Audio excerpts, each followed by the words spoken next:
What is VAT? VAT, or Value Added Tax, is a tax applied to most goods and services sold by VAT-registered businesses in the UK. It's a consumption tax, meaning it's ultimately paid by the end consumer. Businesses collect value-added tax on behalf of HMRC. A business must register for VAT if its taxable turnover goes over the VAT registration threshold, currently £90,000 per year, but always check HMRC for the latest figure. It expects its turnover to exceed this threshold within the next 30 days. Businesses can also register voluntarily even if they're below the threshold. For example, if they want to reclaim VAT on purchases or appear more established to other VAT-registered businesses. Output value added tax is the VAT a business charges on its sales to customers. For example, if a business sells goods for £100 and the VAT rate is 20%, the customer pays £120 in total. The output value added tax is £20.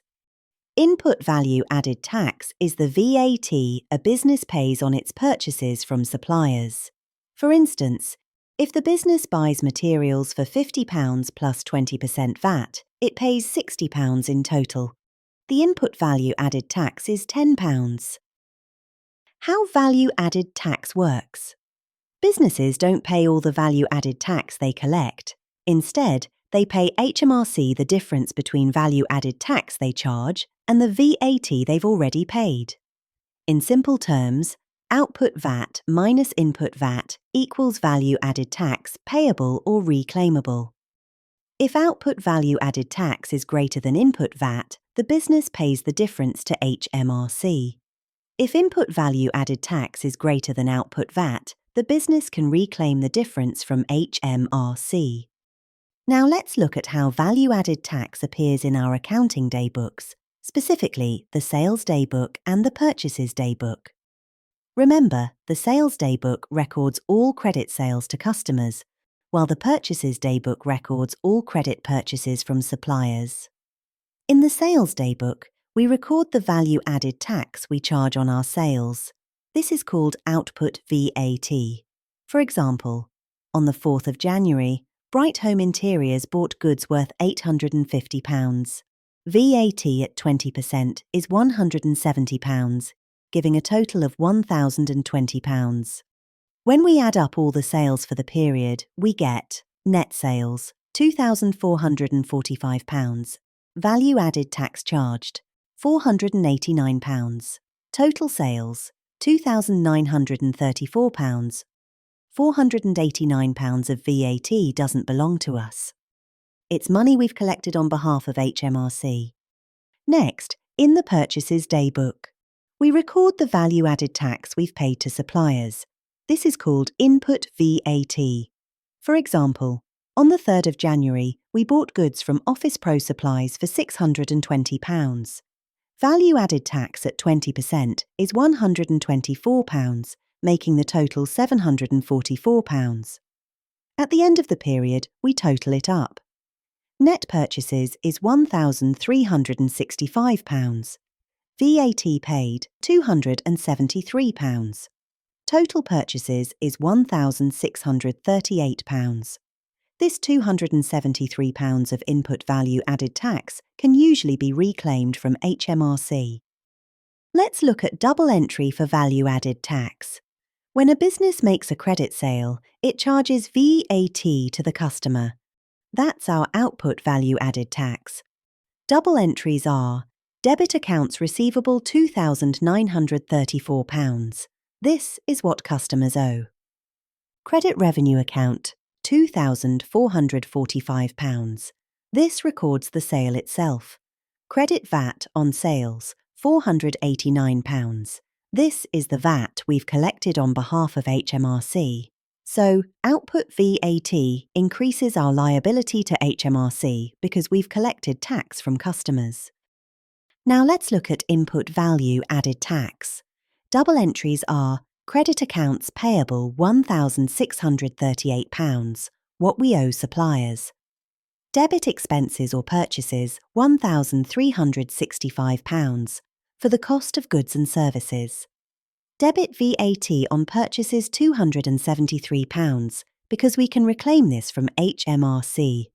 So, input value added tax increases our recoverable amount from HMRC. So, when we prepare our VAT return, we compare output value added tax from the sales day book, £489, £273, input VAT from the purchases day book. We then pay HMRC the difference, £216, which is £489 minus £273. Businesses above the VAT threshold must submit VAT returns digitally. Software like QuickBooks, NetSuite, Sage record VAT and send reports directly to HMRC. There are 5 key value-added tax categories we need to know. Let's go through them briefly. 20% standard VAT rate. This is the main rate, currently 20%, and it applies to most goods and services. Next is the reduced rate at 5%.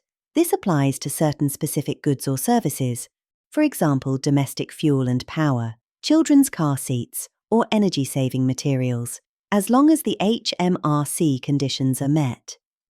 Then we have the zero rate. These goods are still part of the value-added tax system, but the rate is zero. That means you don't charge VAT.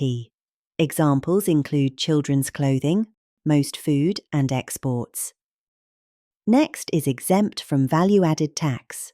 Some goods and services are completely exempt, which means no VAT is charged at all. These include things like certain education, healthcare, insurance, and financial services.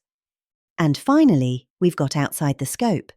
These are things completely outside the VAT system, so there's no value-added tax to charge and none to reclaim. Examples include salaries, donations, dividends, and certain payments to government authorities.